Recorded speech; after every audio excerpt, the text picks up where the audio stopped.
of his restoration. He has one word on a particular column, and then he restores the whole page from the Damascus document from the Cairo Geniza. He restores the whole page. And, it really, you see, it looks like in his book that he's got the whole document restored, but when you look at it carefully, he's just taken it from the Damascus document of the Cairo Geniza, and the Qumran parallels are almost minimal. So I'm not sure that I'm not qualified in a position because I haven't done the work to judge, but I just don't think that we have proved anything yet. From the ones that I have seen, this, where we're starting, hear you the knowers of righteousness, is parallel in the Qumran fragments, but it's not column 1. We know it's not column 1 because there's a column to the right of it, which is broken, so it's not column 1. And say, oh, it's column 2. No, we don't know it's column 2 because we don't know how many columns we have to the right of it. I know there's a column to the right of it, at least one column to the right of it in the document that we have from Qumran. And the rest is fairly straightforward from this first column you have in the book here. But I don't know what column it was at Qumran. It is parallel. But I have not seen parallels to lots of the other famous passages in this material. Did you see the Geniza copy? Sure, I've seen the Geniza copy. That's how, this is the Geniza copy we're working from. No, I mean the original text of the Geniza. Sure, it's published by Schechter. Anyone can see it. Yeah. So that started with column 1. This particular here. Yeah, this is column 1 from the Schechter Geniza. This is what everyone uses, right? Are the That's what we're fragments talking in about. your facsimile edition? Yeah, sure, they're all in there. Everything from the Damascus, not the Geniza is not in there. No. Everything from Qumran is in there. Everything. You've had time to start looking at I told you, I've looked. Yeah. The last column, I can show you the last column. If Right. you give me that. Give me the second volume of that, will you please? Yeah, I'll show you the last column. So This is not, the last column is not parallel. How do we know it's the last column? Because it is the last column. I mean, there's nothing after it, and there's blank after it, and the last column is not parallel at all. So I have no idea what the Qumran document really looked like. How's it going, Sam? Am I handsome in there? You getting any good material in there? You're wasting your film, Sam. I mean, we got to find a full copy then.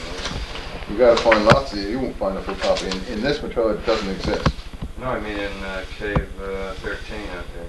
Oh. Cave 96. Yeah, just right. I tell you what, give me the other volume, will you, Jim, please? Sure. Stick this over here. I didn't mean to make you look it up. I just wanted to. No, absolutely. You had time to look at them already. Oh, I have looked at them, and I can tell you, frankly, that it's just I'm as puzzled as I was before. Yeah.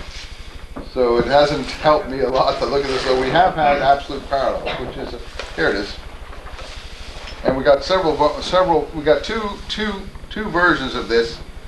If I'll find the other one, I'll show it to you. This is the last column of the Damascus document. What number is it in that book? 815. There's several pictures of it in different. You'll see it in several pictures because they knew it was important and they photographed it in several places. And you see, it's here, and then here. There's nothing. This is the last column. Here it is, the last column. You can see it's the last column. But this column has words in common with pages in here, but it's not the same material. So I don't know. I really don't know. Wackover, we call him Wacky. I call him Wacky because I think he's wacky. He thinks the Qumran scrolls were written in the 8th century BC. So I mean, he's pretty wacky. But hell, we've been called wacky. So I don't want to. I mean, I don't want to throw stones at anyone else who's got weird theories. Everyone in this field has a weird theory, but Wackover, he's just way out in space someplace. But it doesn't matter. He doesn't know anything about Christianity, nothing about Christianity. The word actually sends shivers through his spine. Whenever he hears the word Christianity, he starts to quake. In fact, when we published this Messianic text, he was the one that attacked us in the press. Right. So you say, what do you mean, all you opponents of the establishment don't stick together? No, nobody sticks together in this field. Nobody. He's the one that attacked us in the press, said we had the wrong translation because he wants to distance the materials, Christian materials, from Judaism as far as he can. He doesn't want to admit anything Christianity has anything to do with Judaism. So his psychological impetus is to say that's all bogus, there's no relationship. In fact, he wrote this in the press immediately the same day that we published that, and he called AP and tried to attack us, called every columnist in America, tried to attack us, called New York, called Los Angeles, called everyone. I called him, I said, look, Wacholder, when you published your computer reconstruction, we applauded you. Well, I didn't think it was, in fact, moral that you should have ripped off something Strugnell gave you in honor, but since you were, in fact, fighting a monopoly and so on, we withheld any kind of judgment of you in favor of solidarity of people who were opposing this consensus. Then when we do something, you run to the press and jump on it like this. To make a long story short, all of the establishment people who don't know anything, whoever attack us now, including Vermesh in England, just use what Wacholder says because they don't understand any more than Wacholder does, and they just let Wacholder do the work for them. So on that particular point, the thing that Wacholder tries to put forth is that the text doesn't say they killed the leader of the community, the branch of David. He wants to say they killed him. No, he wants to say he killed him. He killed him, the leader of the community, the branch of David. Well, you could translate it the way he is presenting it.